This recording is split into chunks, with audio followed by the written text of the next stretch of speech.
Mesdames, Mesdemoiselles, Messieurs, bonjour, plutôt rebonjour. Donc voilà, donc je continue l'opération Barbarossa. Il y a encore quatre conférences pour que je vous fasse un tableau quand même assez complet. Complet, oui. Enfin bon, il faut le dire vite, complet. Assez complet quand même de l'opération Barbarossa qui s'étire sur 4 années quand même. 41, 42, 43, 44, voire même 45. Et qui aboutira où à la destruction de Berlin et au suicide du Führer, comme je vous l'ai dit plusieurs fois. Voilà, donc on en est là. Là, pour l'instant, on est encore en 42. Donc je vais vous parler là maintenant de la chute de la Crimée et du siège de Sébastopol. Et ensuite, je vous parlerai de Stalingrad. 2 conférences sur Stalingrad. Et ensuite, je vous ferai la démonstration de différences notoires entre la 4e armée blindée et la 4e division blindée. Parce qu'on les mélange parfois, alors qu'elles ne sont pas du tout à mélanger, et elles n'ont pas combattu durant la Seconde Guerre mondiale, elles n'ont pas combattu dans le même secteur. Non, aucun secteur. Aucun secteur commun, des secteurs différents. Voilà. Donc, commençons l'opération Barbarossa 5. Barbarossa, en l'honneur de Frédéric Barberousse, empereur du Saint-Empire romain germanique, de 1155 à 1190. Voilà. Donc, il a régné pendant 35 ans. Ce fut un grand empereur qui participa à une croisade, la 3e croisade, excessivement. On parlera peut-être des croisades un jour, tiens, ça me donne une idée. Peut-être. Mais on me demande tellement de parler tellement de choses que bon, voilà, donc je vais voir comment je vais m'y prendre. Voilà, je commence. Donc la chute de la Crimée et le siège de Sébastopol. Pendant que les opérations se poursuivent autour de Kharkov, comme on a parlé, des combats tout aussi violents se déroulent de la presqu'île de Kertch. La presqu'île de Kertch, bon, elle est à l'est de Sébastopol, en Crimée, et elle est en face de la presqu'île de Taman, et entre les deux là maintenant, Monsieur Poutine, Vladimir Poutine a fait construire un pont célèbre, 17-18 km de long, le pont de Kerch qui a été plusieurs fois bombardé par les Ukrainiens, car les Ukrainiens considèrent que la Crimée est leur mère patrie. Alors que la Crimée a toujours été, depuis 2 ou 3 siècles, a toujours été a été russe. Et Kiev a été la mère par excellence de toutes les villes russes. Kiev. Donc là, on parle de Kharkov. Des combats tout aussi violents se déroulent dans la presqu'île de Kharkov. La 11e armée allemande, qui comprend alors 13 divisions d'infanterie, une de panzer et une de cavalerie, opère toujours en Crimée. Le haut commandement allemand, le KW, a décidé de conquérir toute la Crimée et de libérer ainsi la 11e armée qui pourrait par conséquent participer à l'opération principale sur l'axe sud-ouest. Pour ce faire, les Allemands peuvent masser le gros des forces de la 11e armée face à celle du front de Crimée, nettoyer la presqu'île de Kerch et ensuite lancer l'ensemble de leurs troupes à l'assaut de Sébastopol, car ce qu'ils veulent c'est Sébastopol, avant de s'enfoncer dans les terres lointaines, dans les steppes lointaines non pas de l'Ukraine, mais de la Russie méridionale, et d'aller vers le Caucase, et d'aller vers Stalingrad. Ils veulent d'abord conquérir Sébastopol. Dans les premiers jours de mai 1942, les forces allemandes se sont regroupées conformément à ce plan. Le commandement de la 11e armée laisse 5 divisions pour isoler Sébastopol de la terre et concentrer le reste pour l'offensive contre la presqu'île de Kerch. Le 8e corps aérien et la majeure partie de la 4e flotte aérienne couvrent les opérations, ce qui assure aux Allemands une supériorité à 2 contre 1 dans les airs. Donc ils ont 1000 avions, les Allemands, pour 500 avions russes. Le 8 mai 42, les forces d'assaut de la 11e armée, y compris une petite force amphibie, prennent l'offensive contre le front de Crimée commandé par le général Kozlov.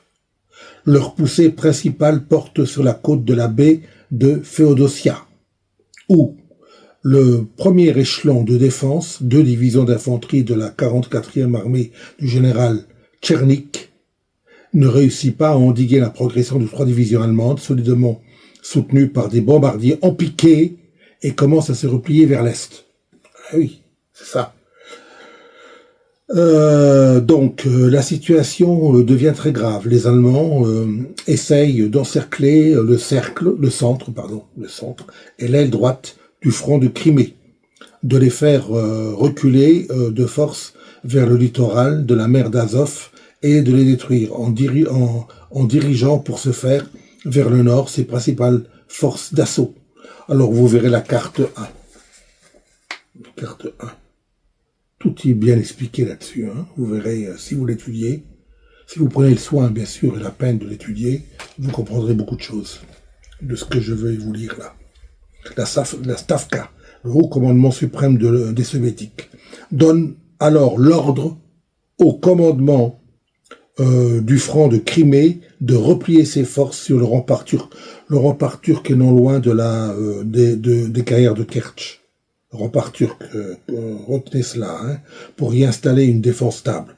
Mais l'ennemi réussit, le 11 mai, à cerner une partie des forces du front près de Dak-Moné, un isthme qui se situe au nord de Kertch.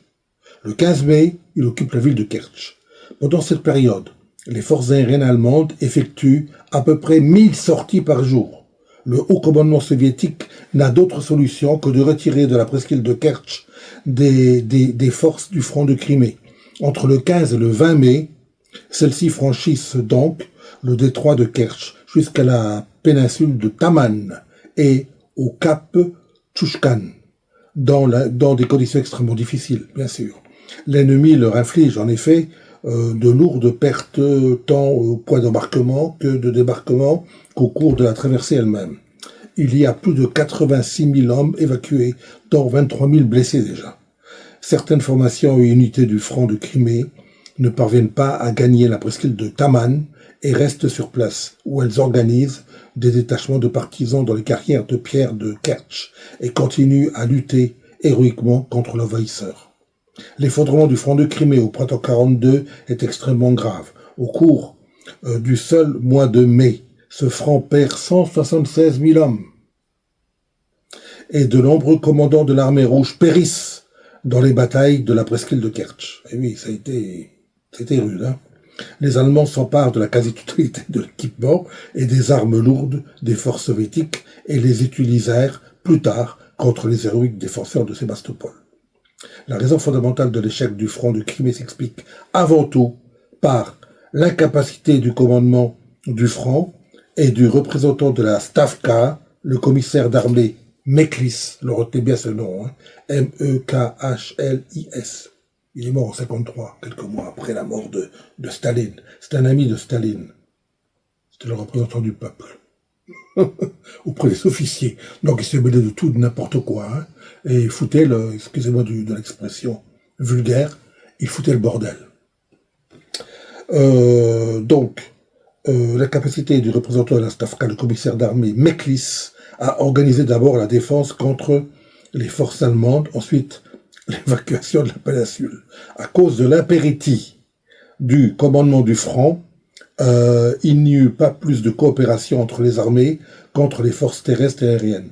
Ces dernières se sont d'ailleurs dispersées et agissaient en dehors de toute référence au plan général d'opération.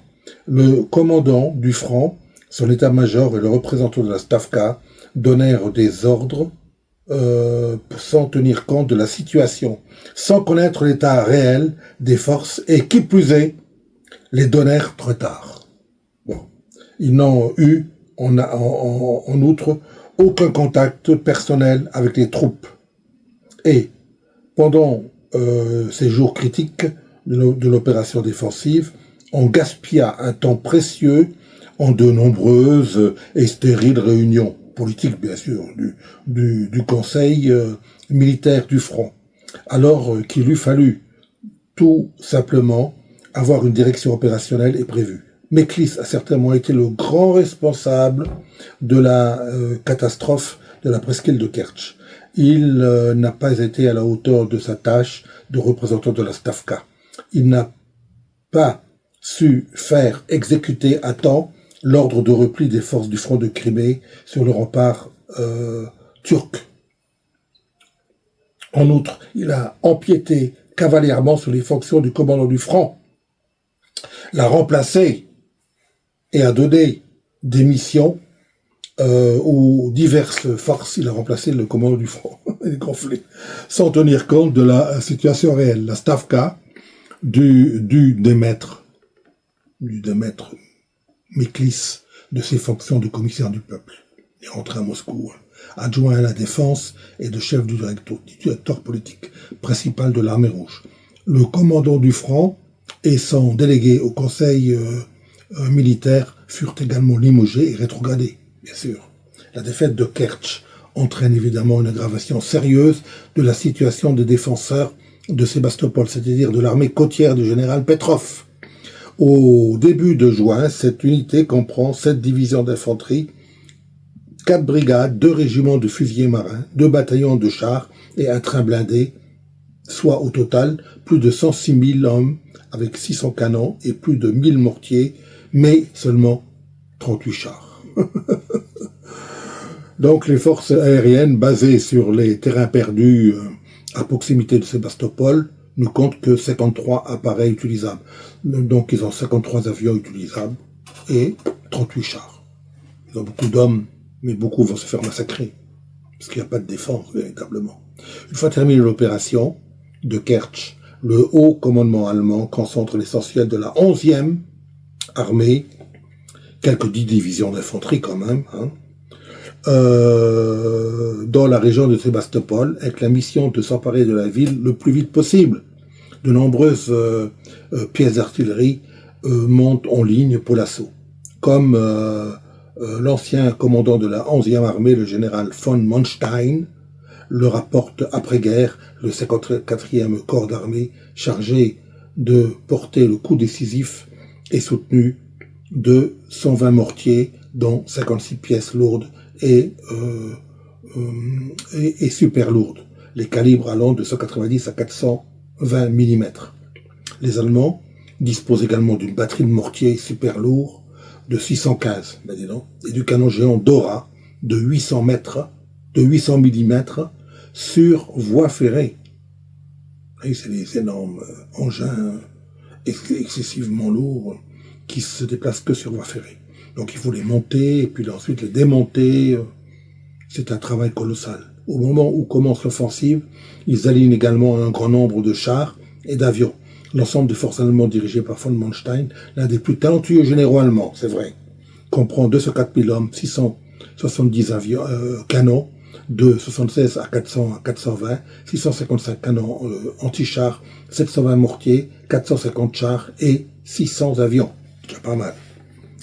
Pour le blocus naval de Sébastopol, l'assaut projette dans divers points de Crimée, Akmechet, Evpatoria et Yalta, 19 vedettes lance-torpilles, 30 patrouilleurs, 2 chasseurs de sous-marins et réunis 150 bombardiers spécialement entraînés à attaquer les navires.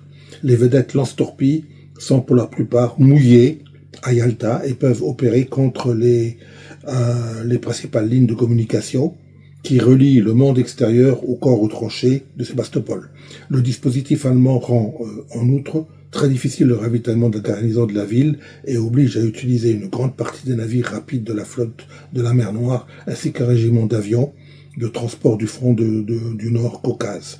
On emploie même des sous-marins pour transporter à Sébastopol des munitions, du carburant et des vivres. Eh oui, que faire? Il n'y a plus de moyens de transport maritime. Comme maintenant, ils ont une petite flotte minuscule, les Russes, en mer Noire de la mer d'Azov. À ce niveau-là, ils sont en train de perdre la guerre contre les Ukrainiens. Petite flotte maritime, bon, voilà, c'est un peu difficile. Voilà, d'autant plus que la Turquie ne leur permet pas de faire passer par le détroit d'Istanbul, ne leur permet pas de faire passer des navires nouveaux, de nouveaux navires et de nouveaux sous-marins. Le 2 juin, von Manstein déclenche un bombardement aérien doublé d'un tir d'artillerie qui se poursuit durant 5 jours. Puis le 7 juin, au matin, il lance son infanterie à l'attaque. La poussée principale est dirigée contre le secteur Kamichli-Belbek, dans la direction de l'extrémité orientale de la baie du Nord. Baie du Nord à Sébastopol, baie du Nord. Hein. Tandis que la poussée secondaire s'exerce le long de l'autoroute de Yalta. Les Allemands espèrent que ces deux actions convergentes réussissent à fractionner les forces soviétiques, à les encercler puis à les détruire pièce par pièce.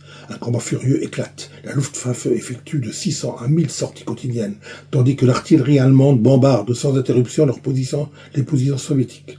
Le premier jour de l'offensive, la Wehrmacht réussit à renforcer légèrement les défenses soviétiques, mais en un seul point. Les jours suivants, les Allemands continuent d'attaquer sans relâche, en dépit de pertes élevées, c'est vrai. Mais l'infanterie, des fusiliers marins, des artilleurs et les servants, des mortiers. Excusez-moi.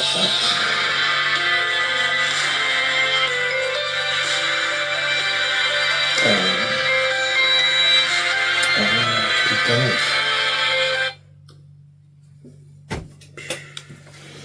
Me dérange, ils savent pas que je suis en conférence, c'est ça le problème.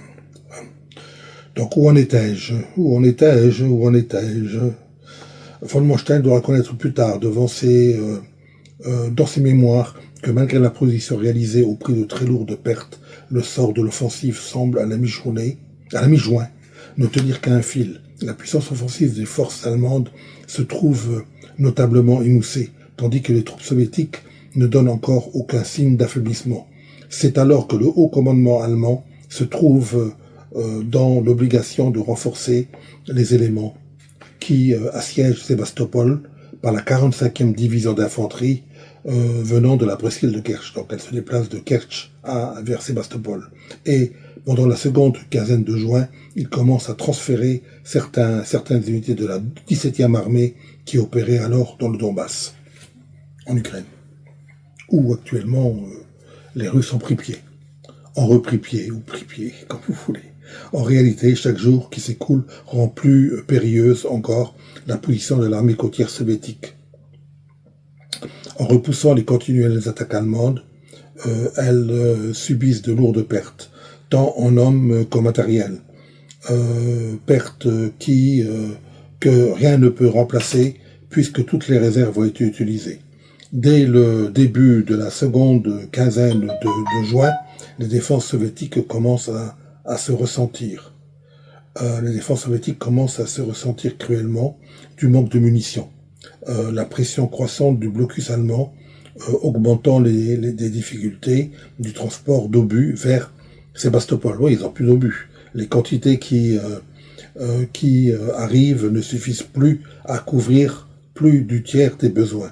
Et à la fin du mois, l'artillerie soviétique en est réduite à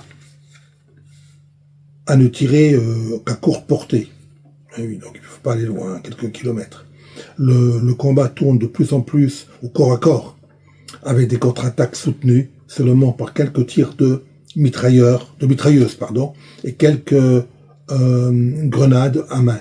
Les artilleurs, les servants des mortiers et les équipages de chars participent souvent au corps à corps. Donc on se bat à la baïonnette. Le 18 juin, au couteau, des unités allemandes percent en direction de la baie du Nord. Et le 23 juin, le commandant soviétique local donne l'ordre à ses unités de se replier sur la rive méridionale de la baie. Aux abords sud de la ville, l'armée rouge repousse jusqu'au 18 juin toutes les tentatives de la Wehrmacht pour s'infiltrer sur l'autoroute de Yalta, et les Allemands ne marquent dans ce secteur que des progrès insignifiants. Ce n'est que le 28 juin qu'ils réussissent à repousser les Soviétiques vers la gare et la route d'Inkerman. Vous verrez tout sur la carte. La carte 1. À la fin du mois de juin, les défenseurs de Sébastopol se trouvent dans une situation critique. Bien qu'elles aient infligé des pertes considérables à l'ennemi, les unités soviétiques en ont elles-mêmes subi de considérables. Les avions de la zone de défense de Sébastopol doivent se replier sur les aérodromes du Caucase, laissant les défenseurs sans couverture aérienne, tandis que la DCA se tait, faute de munitions. Désormais, la Luftwaffe n'a plus à craindre que le feu des armes légères d'infanterie. Il n'y a presque plus d'obus, si bien que les fantassins doivent opérer pratiquement sans soutien d'artillerie. Malgré la fragilité de leur force et le fait que leurs réserves en munitions sont au plus bas, les soldats soviétiques continuent à résister héroïquement sur leur position. Le 26 juin, les derniers renforts, donc à la fin, là, ça va bientôt tomber, la forteresse de Sébastopol va bientôt tomber. Le 26 juin, les derniers renforts le 142e brigade d'infanterie arrivent à bord de navires de guerre et dès lors, des hommes, des munitions et des vivres ne parviennent à Sébastopol que par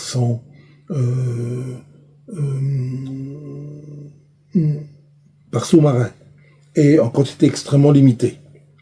Dans la nuit du 28 au 29 juin, les Allemands traversent la baie du Nord sous la protection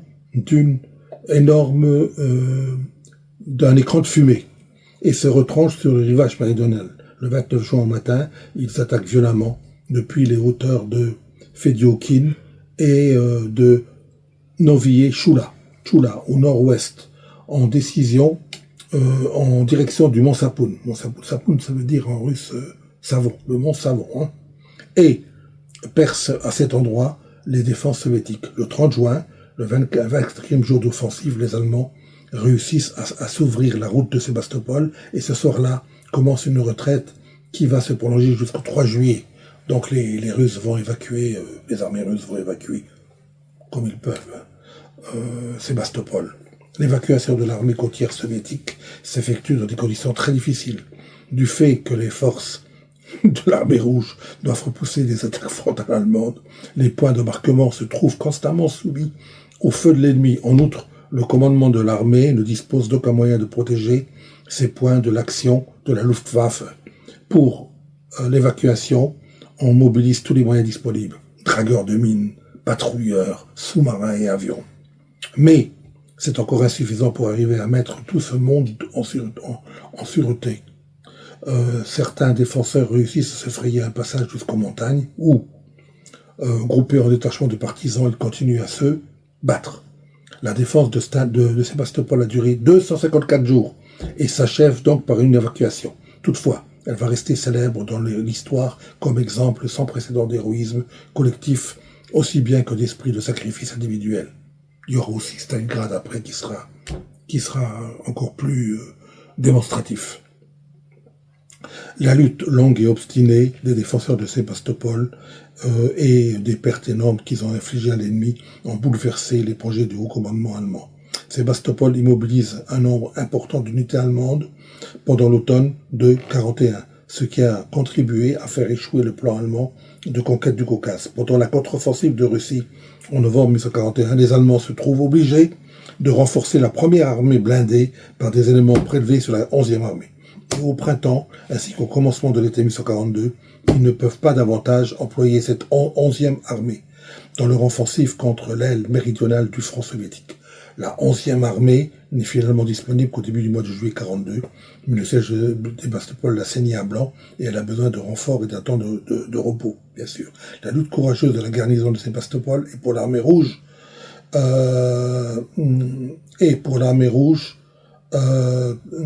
tout entière et pour le peuple soviétique un bel exemple d'héroïsme. En résumé, pour défendre Sébastopol, l'armée côtière soviétique de près de 106 000 hommes, de 600 canons, d'environ 100 mortiers et de 38 chars, les aérodromes soviétiques du périmètre de défense alignent uniquement 56 avions en état de vol. De ce côté-là, 11e armée est forte de 204 000 hommes, de 670 canons de calibre allant de 76 à 800 mm, de 450 mortiers, 720 chars et 600 avions. Pour isoler la ville de la mer, les Allemands emploient une flotte de navires de genre côtier basés à Yalta, à Evpatoria et à Féodosia. Après 5 jours de préparation d'artillerie et de bombardement aérien, les premières troupes d'assaut passent à l'action. le 7 juin au matin. La poussée principale confiée au 54e corps s'exerce dans le secteur de Baalbek, comme je l'ai dit. Le 30e corps, quant à lui, fait pression le long de l'autoroute de Yalta. Les Allemands espèrent débloquer le front et réduire la défense peu à peu. Mais les Soviétiques résistent avec acharnement et les assaillants doivent s'arrêter après quelques succès locaux. Ils ne réussissent à percer jusqu'à la baie du Nord que le 18 juin, puis après l'arrivée des renforts détachés de la 17e armée. Le 23, les Russes se retirent au sud de la baie, maintenant ainsi leur front. Mais non, la situation est désormais sans espoir. Les munitions vont manquer et après le 26, aucun navire de surface ne se trouve plus en mesure d'acheminer renforts et matériel à destination de la ville assiégée. Dans la nuit du 28 au 29 juin, les Allemands établissent une tête de pont sur la rive méridionale de la baie du Nord. Et lorsqu'ils pénètrent dans Sébastopol, le 3 juillet, l'évacuation soviétique commence. Mesdames, Mesdemoiselles, Messieurs, merci de m'avoir écouté et à très bientôt. Merci.